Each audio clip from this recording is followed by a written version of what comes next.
ano po ma'am si Magayon ano po sinagustuhan mo sa sinabi ni PBBM sa iyang SONA? Ay, ang pinakaano ka to, itong Pogo, na yan ang nakakaano din sa bansa. Kaya pa talagang maali na to. Tungkol sa ano baga itong West Philippine Sea na sa tuya talaga dato kaya dapat ipaglaban ta pero sa maray na pag-urulay tangaring mayong ribo. Oh, West Philippine Sea. Oh, so iyo itong ano niya. Tama lang ito. Na sa tuya talaga to dapat. Dahil pwede sa iba. Ma'am, anong pinaka nagustuhan mo sa SONA ni President kahapon? No comment. Yan masasabi ko. Ayaw ko magsalita. Sir, anong pinaka nagustuhan mo sa SONA ni President kahapon?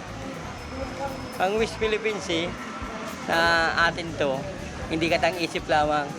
About doon sa Pogo, Ano daw doon sa Pogo? kasi aalisin niya na, ibaban niya na. Nagustuhan mo sa SONA ni President kahapon? Ito pong Pogo na para mahalin na to, diyan po duman si mga maindatang gibo. Perwisyo na siya eh.